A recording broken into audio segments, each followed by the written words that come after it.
number one, Stone Cold Steve Austin versus The Rock. This truly changed the industry to me because Stone Cold Steve Austin, obviously everyone knows when he got hot and he did the thing with Mike Tyson and he did the thing with Shawn Michaels, and then you go to the next night on Raw. That's the night that I became hooked. I was watching WWE from 94 off and on till early 98, but it was Stone Cold Steve Austin that got me hooked and made me a professional wrestling fan till this day.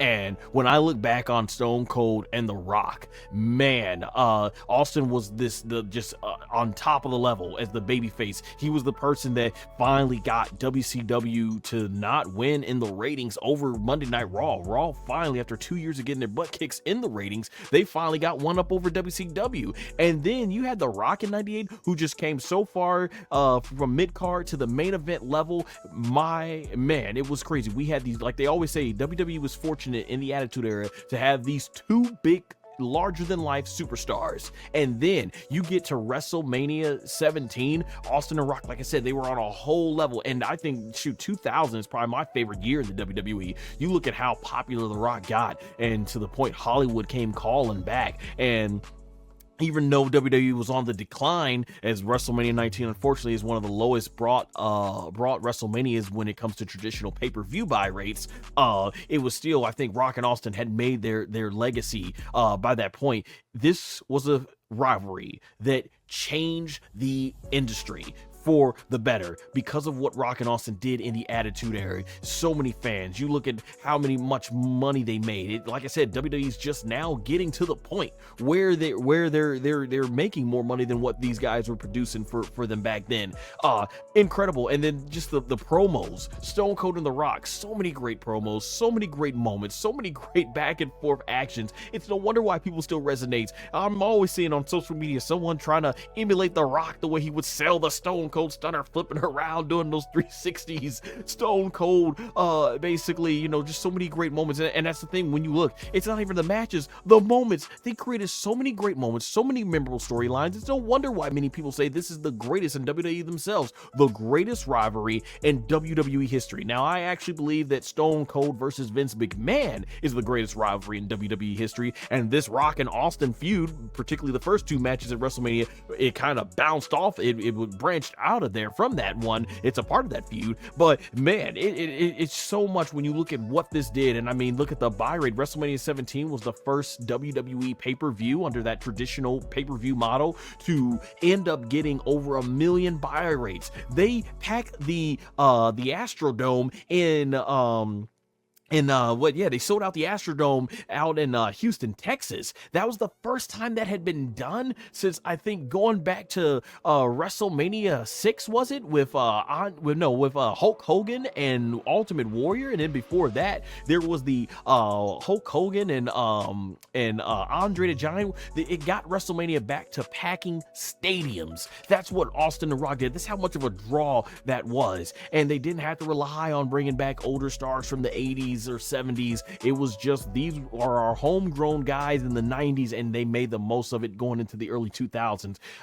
The Stone Cold Rock, like I said, they are two of the biggest superstars. They are the biggest. This is why it's one of the biggest rivalries ever. It changed the industry for the better, and I think these matches, it brought us to why we like larger than life, even more why we like other larger than life characters. I mean, they took it to a whole new level. They brought the edgy type characters. You had the super cool superhero like characters before them, but now these were two edgy characters, and they really affected how I felt about baby faces. That was one of my complaints in the most recent Cody Rhodes and John Cena match, when you got Cody Rhodes like, I can't hit John Cena, even though I hit Kevin Owens when the referee wasn't looking. I can't do it, and then John Cena wins in his victory. Back in that day, you screw over Stone Cold Steve Austin and The Rock, they gave no F's. Look at when Rikishi was orchestrated to run over Stone Cold Steve Austin. Austin came back 1 year later, put Triple H up in a forklift, and he says, "You stand right there, you got a hell of a ride coming." And he says, and Triple H says, "No," and Austin gives him the bird, and he says, "You stupid SOB," boom, and walks off and gives no F's. Those were the type of baby faces that were super cool back in that era, growing up as a kid. And that's why, I look at baby faces now, and I want baby faces like Rock and Austin to be there, and they did a tremendous job. This whole thing changed the industry, and I don't think there's ever been a trilogy trilogy there's ever been a rivalry quite like it. I don't think there may never ever be one. The only thing I could think that could come close to this, just in terms of pure story, is if Cody Rhodes and Roman Reigns, they have a third match at WrestleMania. But even then, the star power of what Rock and Austin did, fantastic. Like I said, I might end up going Roman Reigns and Cody Rhodes, possibly. We'll have to see that in the future. But as of April 23rd, 2025, when we're live streaming this right now, arguably Stone Cold Steve Austin and The Rock, the greatest WrestleMania trilogy in history. It did so much for the business, and they're my two all-time favorites, and their rivalry, their match, absolutely legendary. Man, 0001, we'll go ahead and conclude with you. You witnessed all three of these epic battles in person. What is your perspective on the legacy of the Stone Cold Steve Austin Rock trilogy, as you gave it the number one as well? Well, see, I gave it the number one spot because this right here, these two guys right here are revolutionary superstars in professional wrestling history. This is like the term superstar applies to them. And when you have the term superstar, this applies to them. Like, these are guys that transcend professional wrestling. These are guys that, their catchphrases and the things that they say and do went into people's everyday vernacular during that time. This is what people were using during that time. The Rock says this: "You smell what the Rock is cooking." That's the bottom line. What? Because Stone Cold said so. So I'm gonna open up a can of whoop ass on you and stomp a mud hole in your ass and walk it dry. Let's see. It doesn't matter what your name is, and so on and so forth. Because you have regular people like that weren't even hardcore wrestling fans watching this stuff, consuming it, and and they sat up there and they ate it all up. And this right here is something that made a lot of people who otherwise wouldn't be watching wrestling watch wrestling. And you have that now. I mean, you spoke about the role of babyface earlier, and these two guys were not baby faces; these were anti-heroes, and that became baby faces. These are people that relatable. They said what we were thinking. They said the things that we were thinking. Because before, because they said things that we were thinking. Is before the baby faces would be like, I'm here to save you. Back off, jack off. Don't ever mess with them again. And so on and so forth. No, these guys were real and they were relatable. Rock said things No that need was to real. fear, underdog is here. That type, yeah. Yep. So it's just like, you had that, and like the closest thing we got to to a baby face that wasn't like corny or anything was like Bret the Hitman Hart, Shawn Michaels from a previous generation, because that really, because that kind of foundation started under them, no pun intended, for the Hart Foundation. But still that kind of foundation started under them. But Bret Hart, he was gone by the time these two guys reached their peak. Bret was gone, Shawn was gone. Now they left the field wide open for Austin and Rock, and Triple H, and Mankind, and the Undertaker. And Kane to a certain degree to ascend and become, big stars during this time. And, you know what I'm saying? So it's like, they took that and they went to the next level, and these guys were definitely very important during that time. And they helped make so much money. And like the guys who were in the previous spot, their careers were helped by those guys. Triple H and Undertaker, and then you have these guys. They get there. Storytelling was good. The in-ring action was good. You know what I mean? The only people that were upset were people that had a problem with foul language and stuff like that.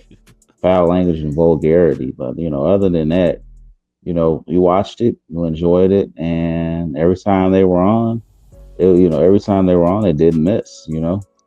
There was, and you have these three matches at WrestleMania. All three of them telling three different stories.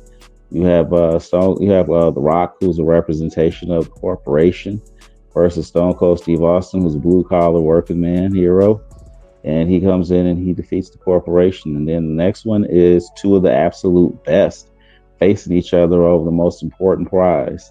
of the biggest and most important prize in this business, which is the World Wrestling Federation title.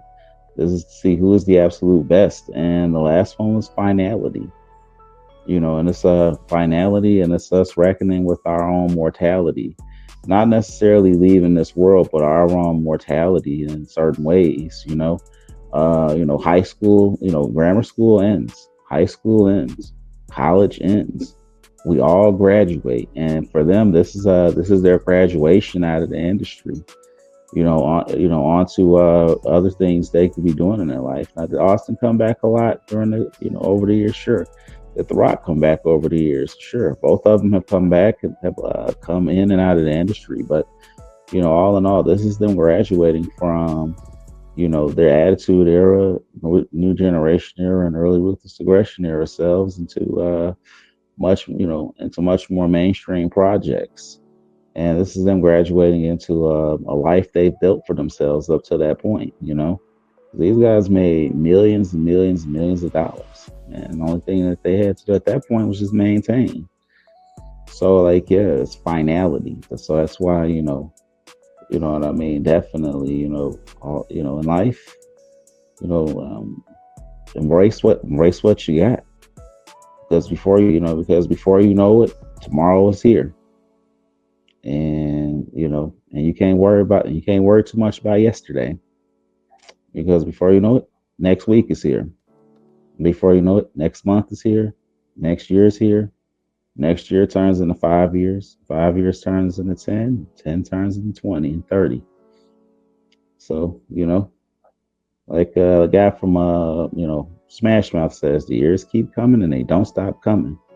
So that's why you gotta hit the ground running. So always,